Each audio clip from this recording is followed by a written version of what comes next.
Bonjour, bienvenue sur la chaîne de Ghislaine, la chaîne des passionnés d'aquarelle et des techniques modernes. Aujourd'hui, nous allons travailler le négatif. Vous avez été nombreux à me demander comment réaliser le négatif. Alors, j'avais déjà fait un tuto dans ce sens, mais je vais faire quelque chose peut-être de plus précis et de plus simple pour que vous compreniez bien. Parce qu'à première vue, c'est pas si évident que ça pour beaucoup.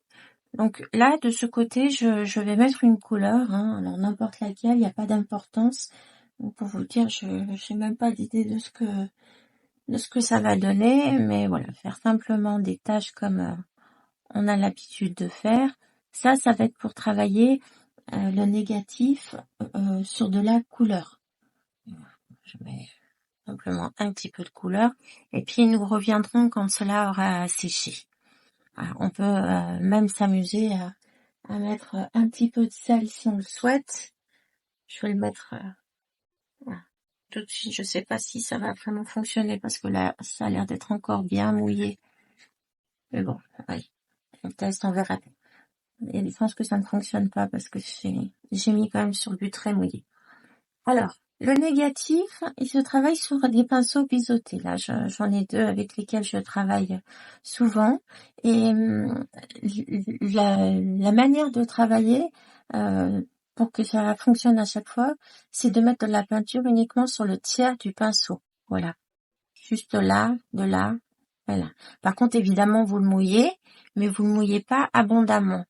Moi, je le mouille, vous voyez, là, il est en train de dégouliner, et je vais prendre sur mon sopalin et je vais essuyer, voilà, pour que on n'ait pas quelque chose de trop trempé. Ensuite, je vais mettre de la peinture, donc uniquement, je vous l'ai dit, hein, sur le bout du pinceau. Voilà. Alors, je ne sais pas si vous voyez bien. Et quand j'applique, c'est de mettre le pinceau complet. Voilà, vraiment appuyer et étirer. Et de cette manière, vous avez un dégradé qui se fait du haut vers le bas. Et je vous remontre, bien appuyé de cette manière. Si vous souhaitez faire un dégradé de couleur, alors je vais mettre un tiers de jaune. Là, ça sera peut-être plus visible à la caméra. Vous voyez que le jaune ne va pas plus loin que le tiers de mon pinceau. Hein. Si vous avez un doute, vous pouvez prendre votre doigt et puis enlever pour être sûr que rien ne sera sur le bout. Et puis, une fois que vous avez votre tiers de jaune, et ben vraiment sur le bout du bout, mettre une autre couleur. Donc moi, je vais mettre du bleu. Et de cette manière, quand je vais appliquer, donc j'applique mon pinceau complètement, vous voyez, comme d'habitude, et en étirant, je vais avoir un dégradé de vert jusqu'au jaune, puisque le bleu mélangé à mon jaune va donner un vert, et que le reste va rester de la même couleur. Voilà. Bon, c'est bien ce que je pensais ici, ça ne fonctionne pas mon sel, parce que j'ai mis sur du trop mouillé. Je vais en profiter pour peut-être rajouter de la couleur. Parce que souvent, quand je fais du négatif, ce sont les tâches qui vont me guider et qui vont me donner des idées de choses. Alors, voilà, souvent, je fais des petites tâches comme ça. Voilà. Et je vais rajouter un petit peu à côté de magenta. Et je peux même le laisser couler à l'intérieur. Voilà.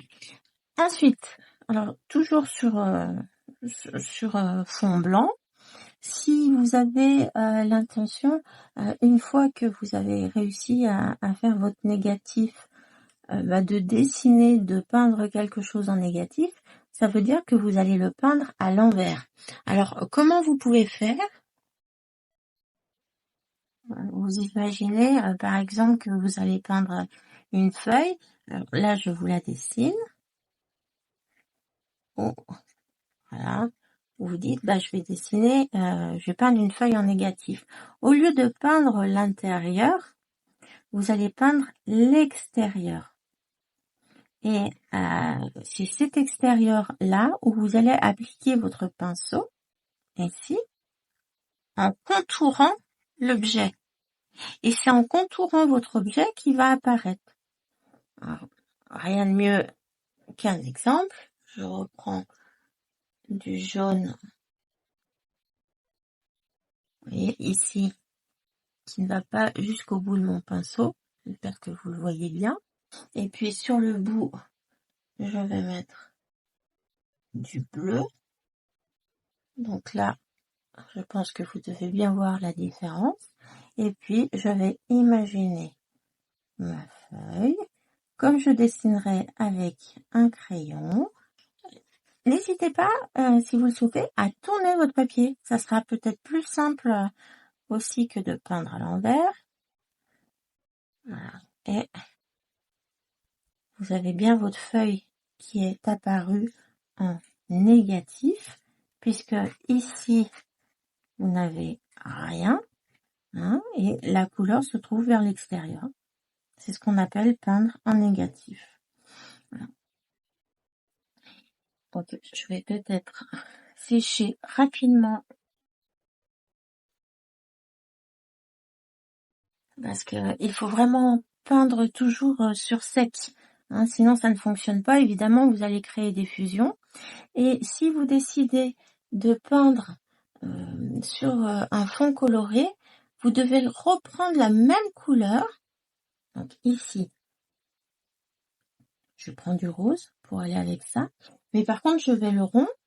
Donc pour le rond, eh bien évidemment, je vais prendre du vert, parce que pour rompre les rouges et les roses, c'est du vert. Voilà. Et mon vert sera uniquement sur le bout du pinceau, c'est-à-dire ici. Et quand je vais appliquer, eh bien, j'appuie mon pinceau et je vais avoir un dégradé qui se fait automatiquement. Alors, là, je vais faire une petite fleur, hein, mais faire une feuille, faire une autre fleur ici. Moi, ce que je fais, c'est que je peins vraiment jusqu'à qu'il n'y ait plus de peinture. Je la joue économe. Et même si on a l'impression qu'il n'y a plus rien, et ben je vais continuer. Encore et encore et encore.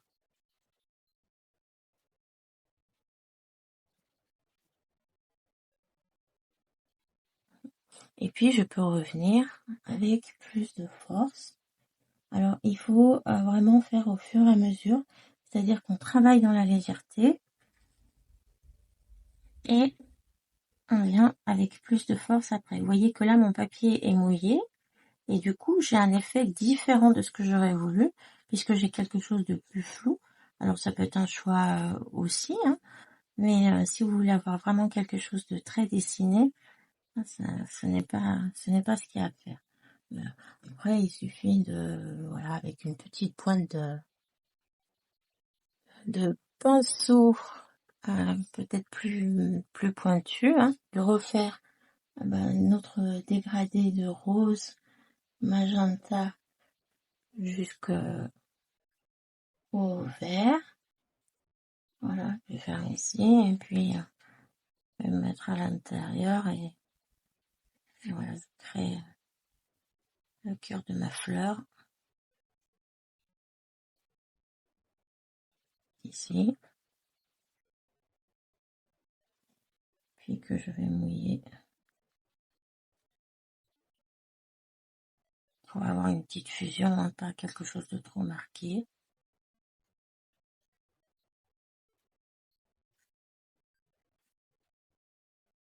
Voilà, j'ai créé ma fleur.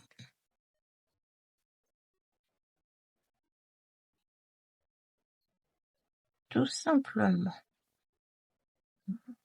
Après, vous mélangez ça avec un pinceau pointu pour peut-être des détails de tige, hein, voilà.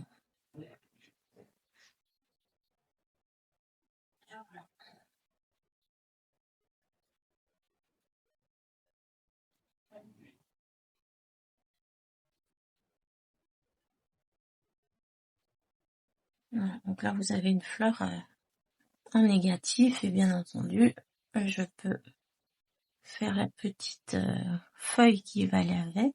Donc dans ces cas-là, pour travailler sur du vert, je vais reprendre le même jaune.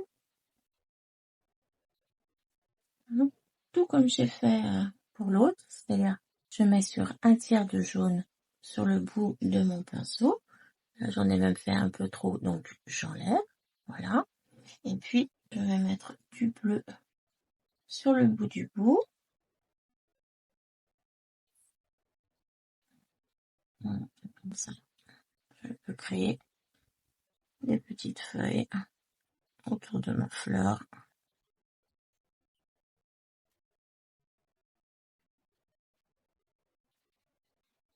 Vous voyez que ça peut être vraiment très discret. Hein. Là, c'est vraiment quelque chose de léger, parce que je souhaite léger. Et je trouve que c'est ce qui est joli un petit peu dans le négatif aussi. Hein. C'est d'avoir vraiment quelque chose de subtil, de délicat, qui va s'allier à des choses un peu fortes, comme là derrière. Voilà, j'espère que cette vidéo, excusez-moi, vous a plu, que ce petit tuto vous a plu, que de cette manière, vous allez pouvoir vous amuser avec le négatif. Et puis, je reste à votre disposition pour d'autres tutos, d'autres besoins. Voilà, celui-ci avait été demandé par une de mes followers. Alors, je ne sais pas si on dit comme ça, mais en tout cas, une personne qui me suit et qui est très active dans les commentaires et que je remercie. Voilà. Et puis, je vous dis à très bientôt.